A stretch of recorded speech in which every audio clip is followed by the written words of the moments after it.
My name is Clara Whitfield, and I am 38 years old.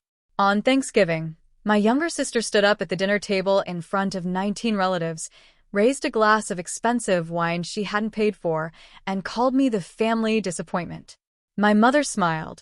My father refilled his glass and looked at the ceiling. My sister's husband laughed a little too quickly, the way men laugh when they want to seem like they belong. I didn't say anything then. I had already decided that the answer I was going to give, the one that would shock everyone, would be saved for Christmas. And Thanksgiving was the wrong moment. Christmas was the right one. But before I take you to that December table, I want you to understand something about the silence I had been carrying since August. Not the silence of a woman with nothing to say. The silence of a woman who had been counting every cent, every message, every date, and every lie, and who had decided that when she finally spoke, she would speak with a kind of precision that cannot be argued with, only absorbed. If you've ever had to hold a truth for so long it started to feel like a stone in your chest, subscribe to this channel and hit the like button. Tell me in the comments where you're watching from.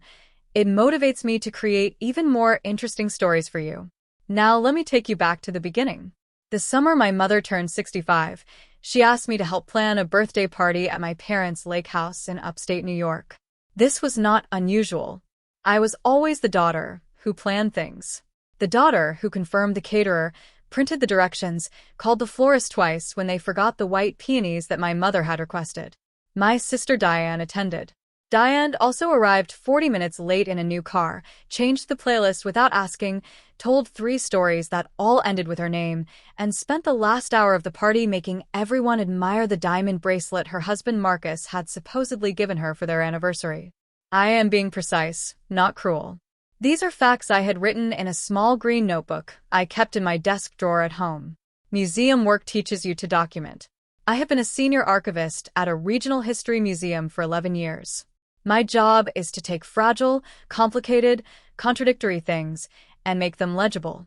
I read primary sources for a living. I do not trust summaries. I do not trust anyone's version of events, including my own, until I have checked it against the evidence. I had been keeping the notebook since February. The notebook started the night Diane called me from a gas station in Rochester at 11:30 in the evening. Her credit card had been declined.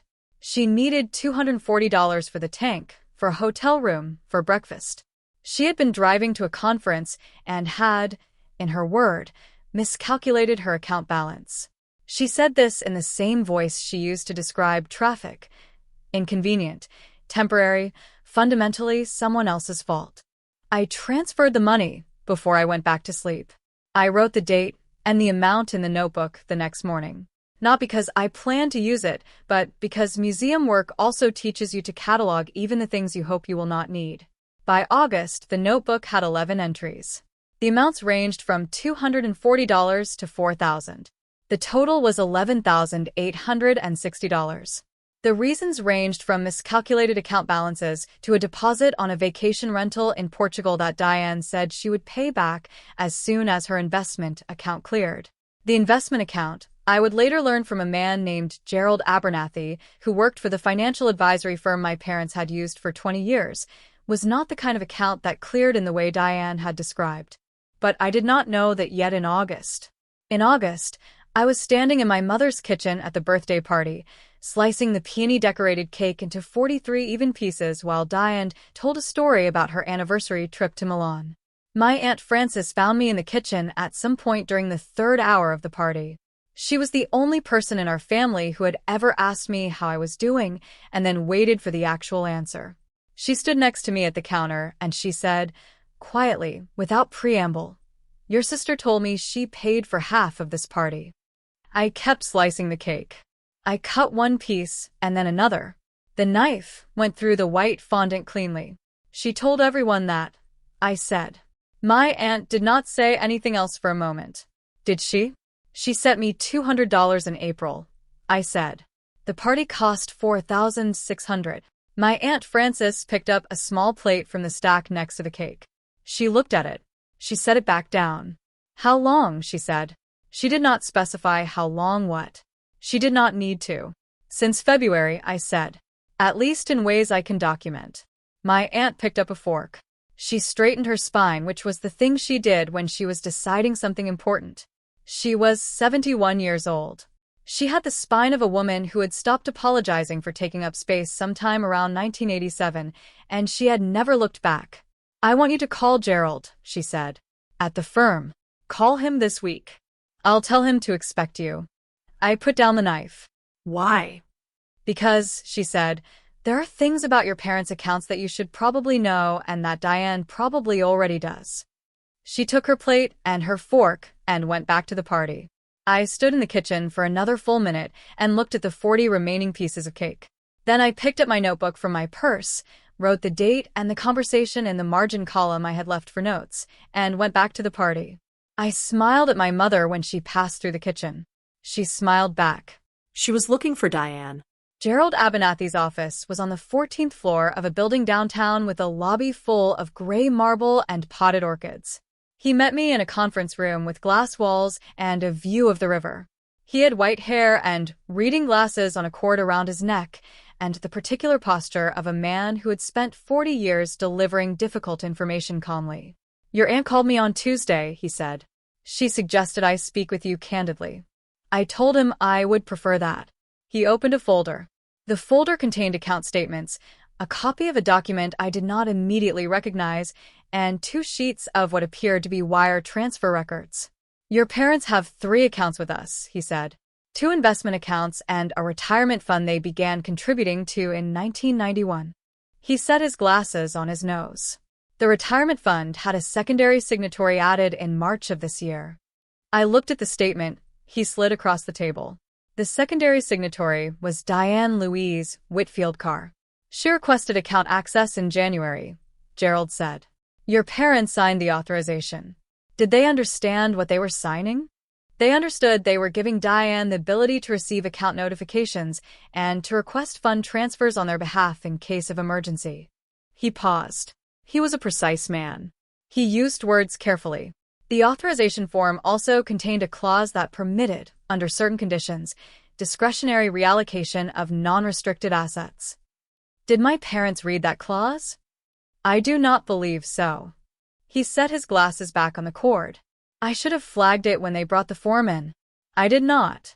That is a failure on my part, and I am prepared to say so in writing. We sat in silence for a moment. The river below was gray in the August light. A barge moved slowly through the frame of the window. "How much?" I said. "In 6 months, the account has decreased by $64,000. He slid the transfer records across the table. 14 transactions. The most recent was last week. I looked at the records, the dates, the amounts, the destination account numbers, all of them the same, all of them belonging to an LLC registered in Delaware under the name Meridian Clarity Group. "What is Meridian Clarity Group?" I said. "I looked into it this morning," Gerald said. "It's registered but dormant. No operating history. The registered agent is an address in Wilmington that services approximately 400 LLCs. The name on the filing documents, however, is familiar." He slid one more page across the table. The name on the filing documents was Marcus Carr, Diane's husband. I set the page down. I looked at the river for 11 seconds. I know it was 11 seconds because I counted them. "My parents don't know," I said. It was not a question. No. "What's left in the retirement account?" He told me. I did not write down the number, because I did not need to. Some numbers you carry in the front of your mind without effort, the way you carry the way your grandmother's kitchen smelled. "I need copies of everything," I said. "I have already prepared them." He pushed the folder across the table. It was the kind of folder that looked exactly like the rest of his office. Careful, gray, organized with the precision of a man who understood that documentation was a form of respect for the truth. I put the folder in my bag. I thanked him. He said he was available to testify to anything in writing or in person if it came to that. I did not ask him what he meant by that. I knew what he meant. I drove home from downtown, and I parked in my building's garage, and I sat in the car for a while. Not crying. I had cried about Diane once, 8 years earlier, after she told our mother I had not come to her daughter's first birthday party when in fact I had come, driven 2 hours, sat in a corner because Diane had reorganized the seating after telling me I would be at table 4, and left early because I had an early flight to a conference in Portland that Diane knew about and had somehow forgotten to accommodate. I cried about that once alone, in a parking lot not unlike this one. I decided then, 8 years ago, that crying about Diane was a tax I was paying twice, once in experience and once in the aftermath. I stopped paying it. I opened the folder on my passenger seat instead. I read every page in the light of the parking garage. Then I opened my green notebook. I added a new entry. I wrote the number. Then I started a new page with the heading, "What happens next?" I wrote slowly. The words came in the order of their importance, not the order of my anger. Autumn, my city, is the best season. The library where I sometimes eat lunch has red maple trees on both sides of the entrance, and in October they turn the color of a fire kept low. I walked past them every morning on the way to the museum and thought about what I was building. I did not talk about what I was building with anyone except my Aunt Frances, who called every 2 weeks and asked only one question: "Are you ready for more, or are you still gathering?" I was still gathering. In September, I received a text from my cousin Beth, who lived in Vermont and who I saw maybe twice a year. The text said, "Diane told me you borrowed money from her last year and never paid it back. I wanted to let you know I don't believe it, but I thought you should know she's saying it." I screenshot the text. I added it to the folder. In October, I found out from my brother Owen that Diane had told him, during a phone call about their parents' upcoming anniversary, that I had refused to contribute to the celebration. In fact, I had sent my mother a check for $300 in August with a card. I had the bank confirmation. I added it to the folder. In November, 2 weeks before Thanksgiving, I received a forwarded email from my father. He had forwarded it without comment. It was an email Diane had sent him and my mother, describing a conversation she claimed to have had with me in which I had apparently called our mother's cooking embarrassing and said that the family gatherings felt like an obligation. I had not had this conversation. I had not used any version of these words. I had not, in fact, spoken to Diane alone since August, at the birthday party. I added the email to the folder. I wrote a careful response to my father, short, precise, without drama.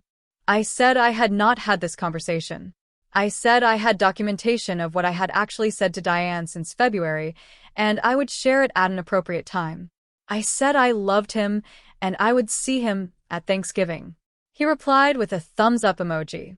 My father was 67 and treated emojis as punctuation. I drove to Thanksgiving. I want to tell you something about that table.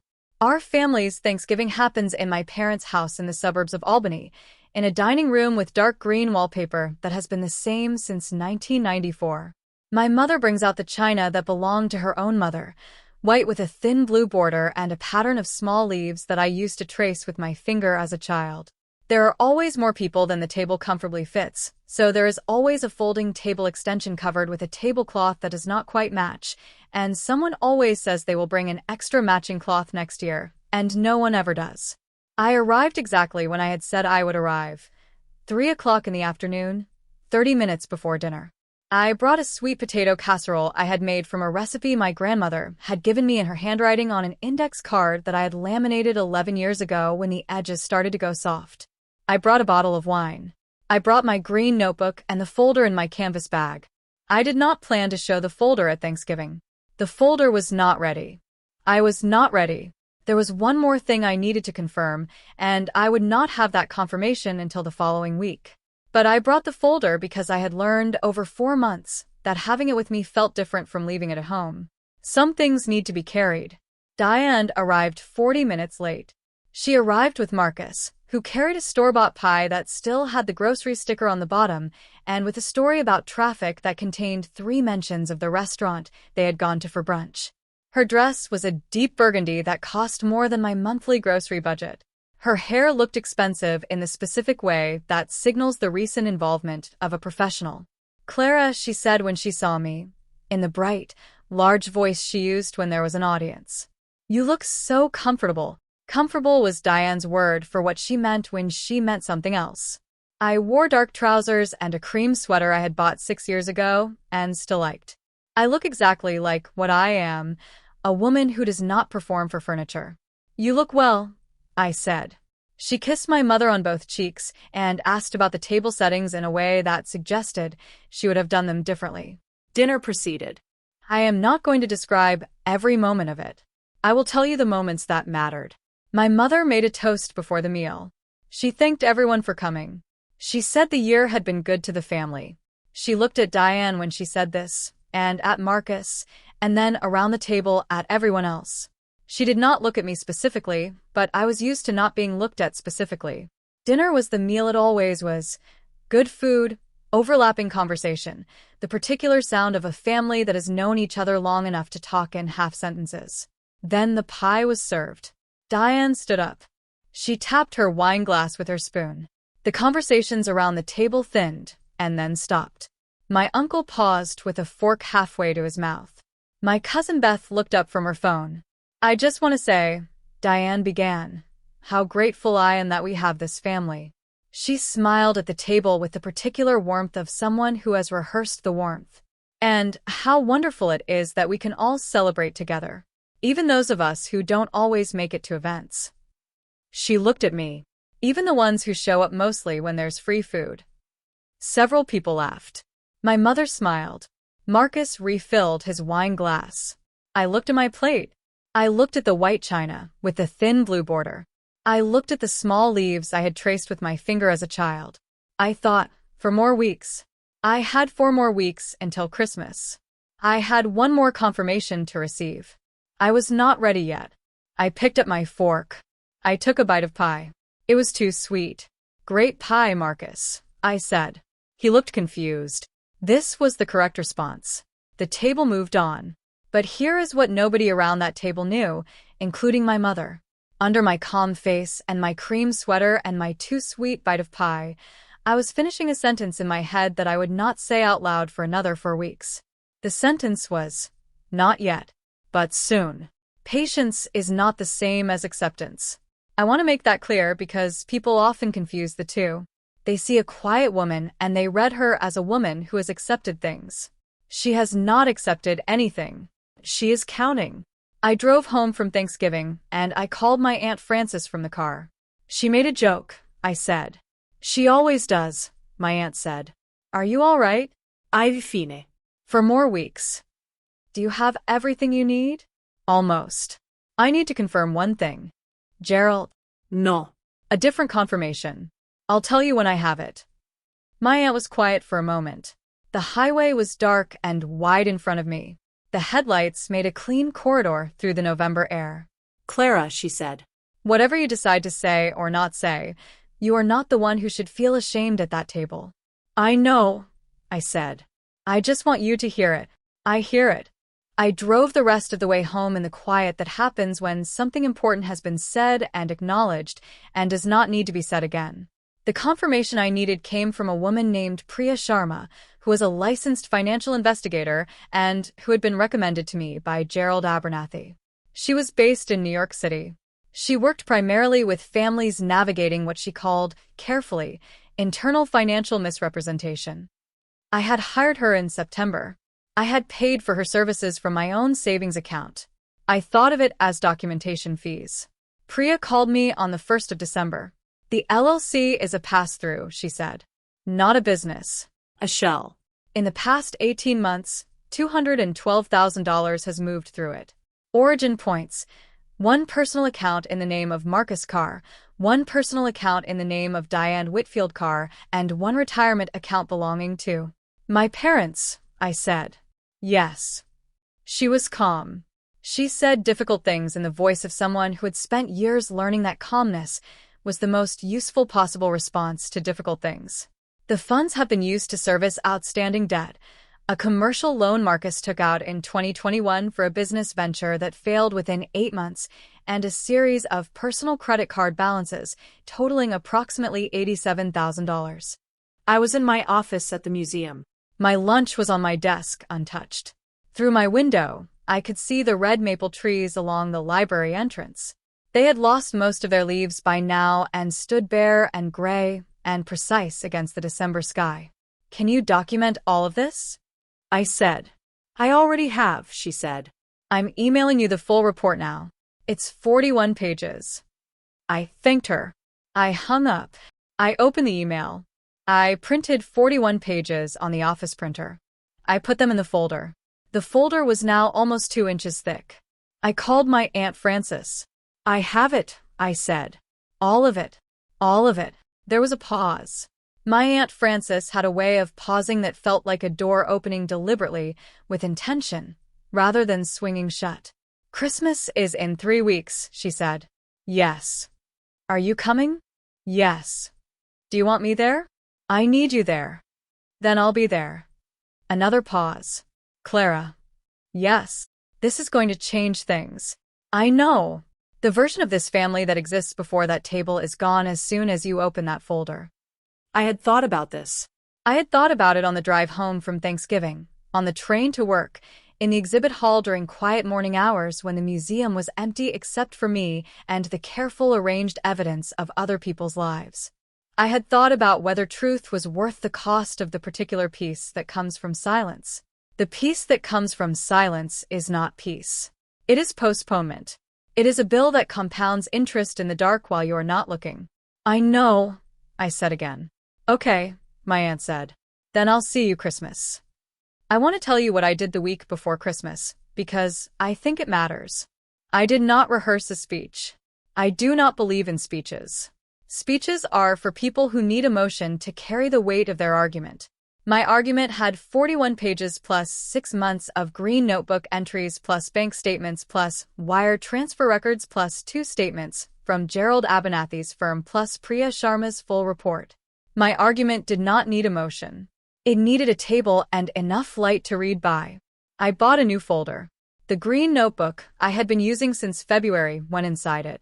The 41 pages went inside it. The transfer records, the account statements, the LLC filings, the screenshot of Beth's text, the forwarded email, the birthday party receipts, the record of every transfer I had made to Diane since February. All of it went in organized by date, and then by category, the way I organized finding aids at the museum. I made 1 copy for my parents. I made 1 copy for my Aunt Frances. I made 1 copy for Diane, which I labeled in my precise handwriting on the outside. For Diane, read before the table. I did not label it this way as a threat. I labeled it this way because I had been, in one form or another, protecting Diane for her entire adult life. Even now, at the moment of saying everything I had been carrying, I found myself thinking about whether she deserved the chance to know what was coming before it came. She had not extended this courtesy to me. She had said things in front of 19 people, without warning. I gave it to her anyway. That was not weakness. That was me being precisely who I am, someone who believes in accuracy, not cruelty. Someone who knows the difference between those two things even when they are dressed in similar clothes. Christmas morning was overcast. The kind of overcast that feels deliberate, gray without drama, flat and steady, the sky of a day that is going to ask something of you. I arrived at my parents' house at 10 in the morning. I had called my mother the day before and said I would be there early to help with the table. She had seemed pleased. She liked when I helped with the table. My Aunt Frances was already there. She was drinking coffee at the kitchen counter, and she and my mother were talking about my mother's sister who had recently taken up watercolor painting. When I came in, my aunt looked at me over the rim of her coffee cup. I gave her a small nod. She gave me a small nod back. I set my bag down in the hallway. I helped my mother with the table. I arranged the plates with a thin blue border and the small leaves. I put out the glasses. I refilled the butter dishes. I brought in the extra chair from the den, because there was always someone who needed an extra chair. At 11:15, Diane arrived. She came in with Marcus and their daughter Sophia, who was 7 years old and who was carrying a stuffed elephant named Gerald, which I had given her for her birthday 2 years ago and which she still took everywhere, a fact that I found unexpectedly moving. I had not bought Gerald in order to be remembered. I had bought Gerald because Sophia had described exactly the elephant she wanted, and I had found one. This was the kind of thing I did that no one in my family had ever described as generous, because it did not announce itself. Diane embraced our mother. She embraced our father. She told our father his sweater was very festive, which it was. She handed our mother a tin of expensive chocolates with a large bow. She kissed my Aunt Frances on the cheek. She looked at me. Something in her look was different from the look she had given me at Thanksgiving. At Thanksgiving, she had looked at me the way you look at furniture. Present, neutral, useful for purposes. This time she looked at me the way you look at something you cannot quite categorize. In her bag, I knew, was the folder I had left in her mailbox the morning before. Clara, she said. Merry Christmas, I said. She held my gaze for one more second. Then, she went to help Sophia out of her coat. Lunch was the meal my mother always made. Roast chicken, roasted vegetables, a soup she started 2 days before, the sweet rolls that were the thing everyone always arrived hoping for, though no one ever admitted to arriving specifically for the rolls. My brother Owen was there with his girlfriend of 3 years, whom I liked very much. My cousin Beth was there. My uncle David was there with his 2 teenage sons who mostly communicated in short affirmations. 14 people total. A full table plus the extension with the non-matching tablecloth. Lunch was conversation and the sound of serving spoons and the particular holiday quality of a room full of people who are mostly glad to be together, which our family genuinely was, most of the time, underneath everything else. I watched Diane across the table. She was performing well. She always performed well. Her laugh was warm and her stories were good, and she refilled people's glasses before they thought to ask. She had many excellent qualities. I had never disputed this. It was when the plates were being cleared and before the dessert came out that Diane stood up. She picked up her wine glass. I want to say something, she said. The room quieted in the way rooms quiet when someone stands at a table with a wine glass. It is an almost involuntary reflex, the quieting. Someone raises a glass and the human animal falls silent, waiting. My Aunt Frances set down her napkin very carefully. This family, Diane said, means everything to me. She smiled at my parents. Mom and Dad, watching you at the head of this table every year is one of the great gifts of my life. Her voice was warm. Her eyes were bright. She was magnificent at this. She had always been magnificent at this. She turned her gaze around the table. She reached me. And I want to say, especially, how grateful I am for my big sister Clara. She said this with the sweetness of someone about to say something else, who has always been there with her little green notebook, keeping track of everything, making sure nothing is wasted. A few people smiled uncertainly. My father looked at me, then at Diane. I think we all know Clara is the family accountant, Diane continued, smiling. Always so careful. Always so frugal. Never quite well. Never quite part of the fun. But she shows up. We'll give her that.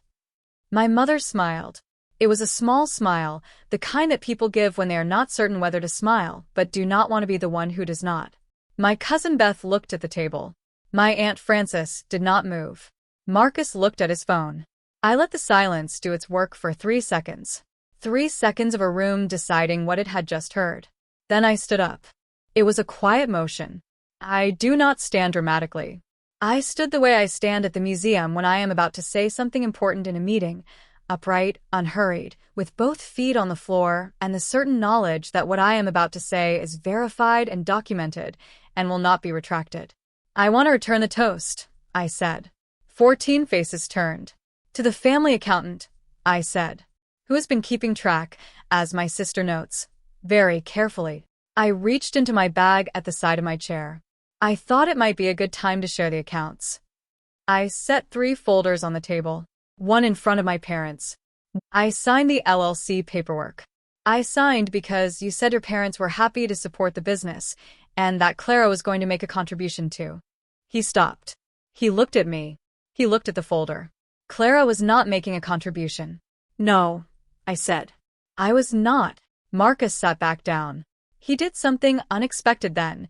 He leaned forward, elbows on the table, and covered his face with both hands. It was not performed. It was the movement of a man who was realizing something about his own life that he could not look at directly. How much of this did you know? My father asked Diane. I know this looks. How much did you know about what the money was being used for? Diane put her wine glass down. She squared her shoulders. She was still, in some part of herself, trying to find the angle. I was trying to help, she said. You were trying to help, my father said. He repeated it without inflection. The words bounced back at her, unmodified, and without the warmth she had loaded into them. They meant something different. $64,000 from our retirement account, my mother said. Her voice was different now. Quiet. The quietness of water that has stopped moving. To a company that doesn't exist. For a business that failed. I was going to pay it back, Diane said. This is the sentence that gets said in these rooms. I had read enough case files with Priya Sharma to know that this sentence arrives in every one of them, reliable as rain. I was going to pay it back. It is sometimes true in intention. It is almost never true in practice. When, my father said. My mother stood up. I had not expected this. My mother did not make abrupt physical movements in the middle of difficult conversations. She managed difficult conversations from her chair. She walked around the table. She walked to where Diane was sitting. She stood behind her own daughter's chair, and she put one hand on the back of it, and she looked across the table at me. And she said, "How long have you known?" "Since August," I said. "The full picture, since December 1st. And you waited until now." "I waited until I could document everything correctly." I paused. "I also waited because I told you, Mom. In October.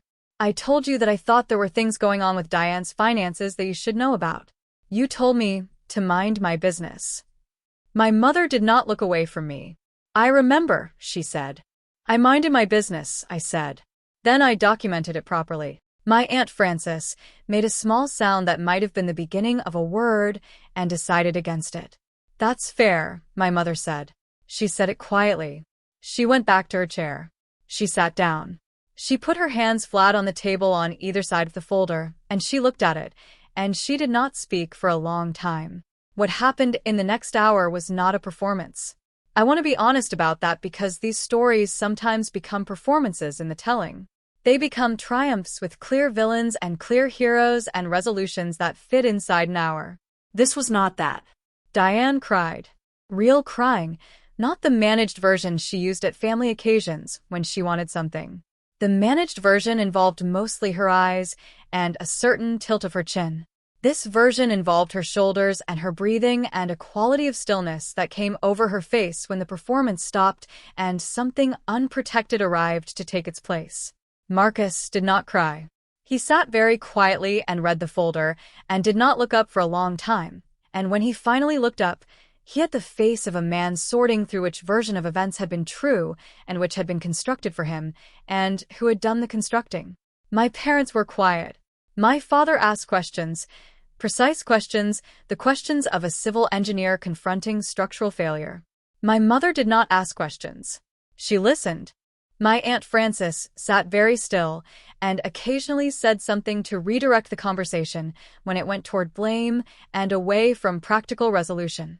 This was, I realized, exactly what she had been preparing to do. She was the most useful person in the room. My cousin Beth helped Sophia with dessert in the kitchen. My uncle took his sons outside. Owen and his girlfriend stayed at the table, not talking, present in the way that certain people know how to be present, without inserting themselves, without leaving. Near the end, Diane looked across the table at me. "I used to tell people you were the boring one," she said. Her voice was low. Not cruel anymore. Exhausted. The careful one who never had any fun because she was always budgeting and archiving and keeping track of things. "I know," I said. "I didn't understand," she said, "that keeping track of things was how you kept yourself safe. Because you already knew that no one was going to keep track of you." I was not expecting this. I do not think Diane expected to say it. It arrived fully formed, the way certain truths arrive. Not as the result of thought, but as the result of thought finally becoming willing to stop hiding. "Yes," I said. "I'm sorry," she said. It was not the hollow sorry of public apology. It had the texture of something that costs something to say. I nodded. I did not say it was all right. It was not all right. It was a beginning, which is different. What the resolution looked like, practically, was this. My Aunt Frances worked with Gerald Abernathy's office and a family attorney to structure a repayment plan for the full $64,000, funded through the sale of a property Marcus had inherited from his own family. This was not my decision, or my arrangement. I provided the documentation. The adults in a room who had the authority to make decisions made them. My parents revoked Diane's access to their accounts. Gerald added additional security controls. Priya Sharma provided written recommendations. Marcus left after Christmas. Not because of the money, he told my parents, but because he had realized during the conversation that he had been constructed as an audience member in his own marriage and that the construction had been deliberate and that he had too much left of his life to continue watching a show he had not auditioned for. Diane entered counseling in January. She moved into a smaller apartment. She began making monthly payments. None of this was my doing. I had only said the thing that needed to be said and placed the documentation on the table. What people did with the truth was their responsibility. I went back to work in January. The red maple trees outside the library were bare, as they always were in January. My office at the museum had a window that faced a small interior courtyard where someone had planted a winter garden, bare branches, a few cold-tolerant grasses, a stone bench that sat empty most days. My Aunt Frances called me on a Tuesday morning. She asked how I was. I told her I was well. I told her I had started sleeping better, which surprised me slightly because I had not realized I had been sleeping poorly. "That's what carrying a stone feels like," she said. "You forget the weight until it's gone." My mother called more than she used to. Not long calls. Short ones. 5 minutes, sometimes 10. She asked about my work. She asked about a book I had mentioned once. She asked if the sweet potato casserole recipe was the same as the one I had made for Thanksgiving. I sent her the recipe. It had been my grandmother's. She already had a copy somewhere. I sent another one, anyway. My father came to the museum in February. I had never thought to invite him before, and I do not know what made me invite him then, except that there was something about the folder conversation that had opened a door between us that had not been opened before. Not wide. Just open. He walked slowly through the main exhibit hall, reading every placard. He spent 12 minutes in front of a collection of 19th-century surveying instruments. He told me that his own grandfather had used something similar on a railroad project in 1911. I did not know this. I wrote it down in a small notebook I kept for personal things, separate from the green notebook, which I had left in a drawer at home. The green notebook's work was done. The small personal notebook was for other things I wanted to remember because they were good, not because they were necessary. On the way out, my father stopped in the doorway of my office. "The folder," he said. "Did it take you a long time to put together?" 6 months, I said. He nodded. He had the look he got when he was processing something structural. "That's a long time to carry that." "Yes," I said. "You could have come to us sooner." "I tried," I said gently. "In October." He was quiet for a moment. "Right," he said. "You did." He did not apologize in words. My father is not a man who works in words the way some people do. He put his hand on my shoulder for one moment, the way you put your hand on something solid when you are checking whether it is still standing. It was. I was. He left. I watched him walk through the lobby and out through the glass doors, and I sat in my chair and looked at the winter garden in the courtyard, the bare branches and the cold grasses and the empty stone bench, and I thought about what my Aunt Frances had said about the weight being gone. She was right. I felt lighter. But lighter is not the same as empty. I was still full of the things I had always been full of: care, precision, the specific patience required to preserve what matters. I had just put down the extra weight that was never mine to carry. That is not a small thing. For 38 years, I had been carrying what my family handed me without quite realizing that carrying it was optional. Now I knew. Diane texted me in March. Not a long text. 5 words. "Can we get coffee sometime?" I read the text while I was unlocking my bike outside the museum at the end of a workday. The evening air was cold and clear. The sky had that particular March quality, still gray but with a specific kind of gray that is not the gray of winter. It is the gray that comes just before green. I thought about the text for a while. I am not a person who responds quickly to things that require thought. I have always been this way, and I have stopped apologizing for it. I thought about what coffee with Diane would mean. Not what it would look like or how it would feel, but what it would mean in the structure of things. What it would be the beginning of, what door it would open, whether I was ready to open it. I thought about the 7-year-old with the stuffed elephant named Gerald, who still had a mother who loved her, even if that mother was imperfect in the specific ways that Diane was imperfect. I thought about the fact that the damage had been addressed, that the accounts were protected, that the documentation existed and would continue to exist, that the truth had been said once, clearly, in front of a full table, and would never need to be said the same way again. I wrote back, "Yes. Let me know when you're free." She texted a coffee place and a Sunday in 2 weeks. I said yes. I do not know what coffee will be. I do not know what comes next with Diane, with my parents, with any of it. The work of rebuilding a family is not like the work of documenting one. It does not happen in folders. It does not have a timeline or a page count or a completion date. But I know what I am. I am an archivist. I preserve things. I make damaged things legible again, when they can be made legible, and I document the ones that cannot, so at least the truth of them survives. I locked my bike. I walked home through the evening city, past the library with its bare maples that would be read again by October, past the coffee shop where I bought my morning tea, past the hardware store where the owner had taped a handmade sign in the window that said, "For no apparent reason, all estimates are free." I thought about that sign for the rest of the walk home. All estimates are free, but all repairs cost something. And the first step of any repair is knowing exactly what you're working with. I had known that for a long time. I had just not known that the people around me needed to know it too. Now they did. The green notebook was in the drawer at home, and it was finished. The small personal one was in my bag, with blank pages still in it. There was room for the next part of the story. I was ready to write it.